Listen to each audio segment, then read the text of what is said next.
Welcome back to another fantastic episode of Game. If you haven't already, be sure to email us at gameshowchat@gmail.com. You can also follow us on Facebook. Don't forget to subscribe to our YouTube channel, and also you can follow us on Twitter at Game Show Chat. Today, we're going to be talking about, are comic books still viable? Here I have my main man Waffles and Philip. So, fellas, game on. I still think it's viable because I just got into the whole digital thing.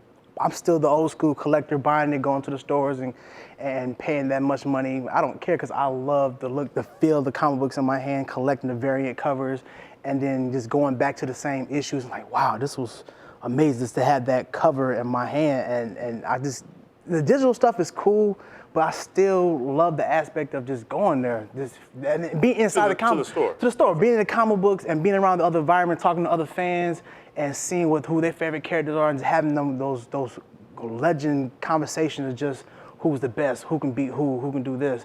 I mean, the whole digital thing is fine, yes, but nothing beats pulling out that plastic and getting that book out of that plastic. It just gives a rush. So sort of like you're a coffee shop, to where you go in there and there's a bunch of different guys and they're all looking at books, and you guys are sitting and talking about a similar book, or did you get this new episode, or did you hear this artist did this, or this writer did that?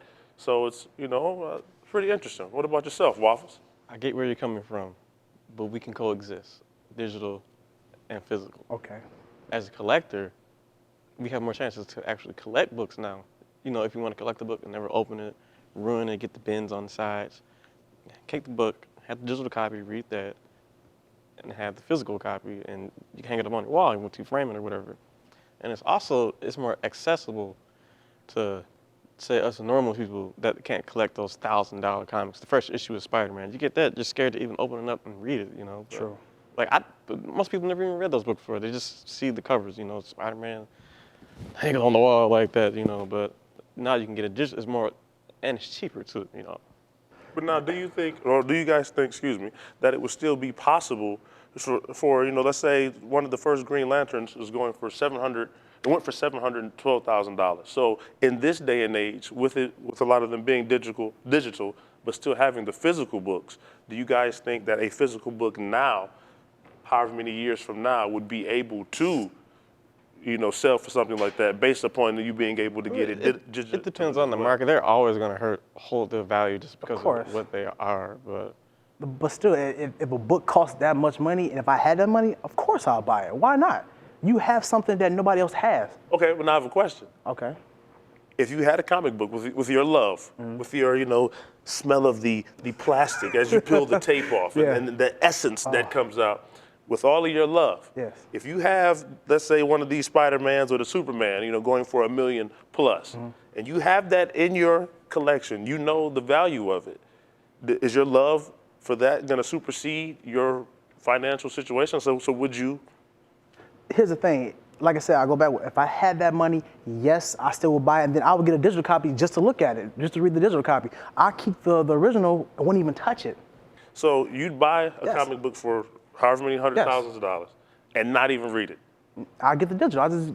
I think it's ludicrous. I'd sell it immediately just because. But I love comic books, but I obviously don't have the same standpoint. Yeah, from a collector standpoint, if you see something that I had bought. The Spider-Man, the cover where the Green Goblin is holding him and he's tied up, or he's on this little aircraft.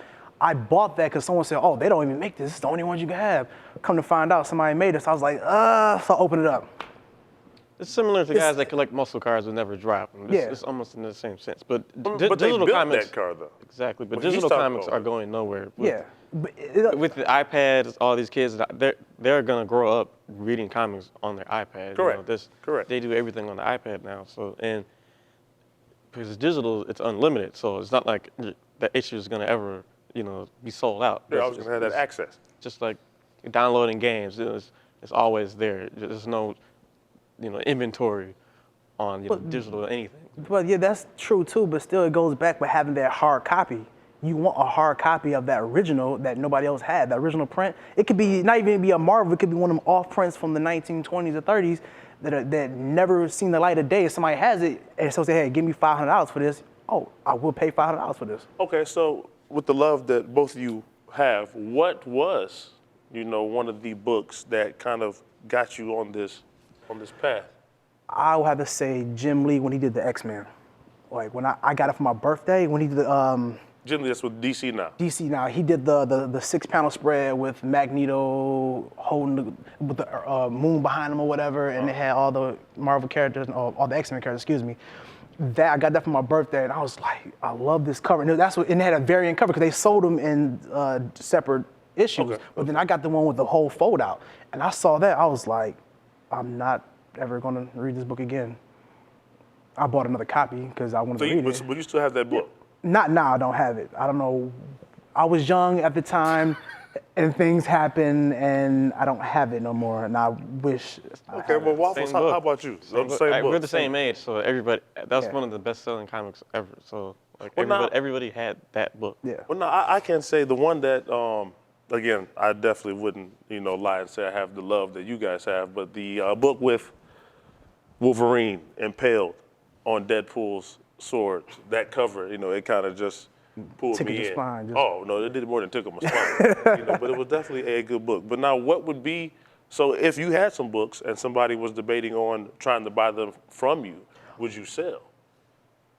As a collector, as a collector, it would be hard because it'd be so sentimental to me. It'd be like, I don't know if I can give that away. Like I got a signed Todd McFarlane Spawn Bible, signed by him for my birthday. I didn't give it away. I'm not about to sell that because I got that for my birthday. When I turned 15, I got it. I'm like, I'm not selling that. I wouldn't. I just couldn't. I don't know about him, but I got a huge collection, and it's getting pretty big. And moving out with all those books, that is not pretty. So that's one of the main reasons why I've gone digital. But the inventory on all these boxes, and that's not cool. The thing about that is I love my box. Sometimes I go to my boxes, pull them out, and I look at them like, wow, I got a lot of books. And I just finger through them, just look at them, and just get that nostalgia to feel like I'm back in the comic book stores. That's the reason I love having the hard copy. I do have digital copies, yes, but I still like to go down once in a blue moon in a little basement and just check out all the books I bought over the past. And even when the Secret Invasion came out, I bought every book that came out, every tie-in book that came out, because I was hooked. And this digital stuff was still going around, but I was like, no, I want every tie-in book. I want to feel it. I want to read it. And then just like sit back and like, wow, this is the greatest thing. Question for you, Waffles. Do you share that same love of being in the comic book store, or as long as you get your books, you get your books? As long as I get my books. But it's kind of died down, after the gas rising and comic books rising. $4 for comics or $4 for gas. Now, when I buy books, I buy them in bulk. I don't buy 2 books. I buy, 20, 30 books, and So you're saying that adds up. if it's that same $4 for comics, $4 for I agree gas, with you're them, going yeah. $4 for the comic. I've done that. I've done it a few times. Okay. But Marvel's got good deals. Like, they have back issues that are 99 cents, and you can't go wrong with that. Some comic stores you go to backlogging, and it's like, oh well, they don't have issue 305. Right. Bam, they got it on the website. So And another one, the economy did take a fall.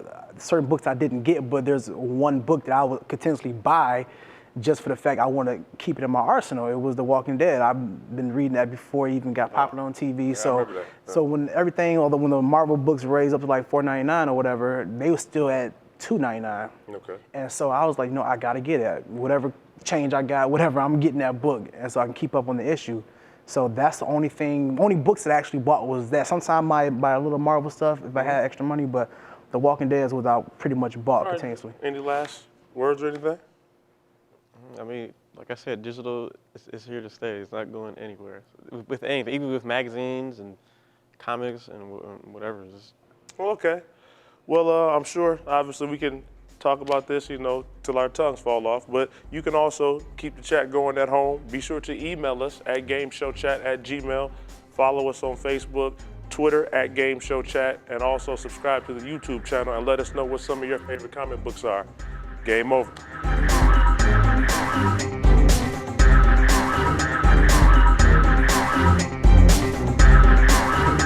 Hey man, let me ask you something.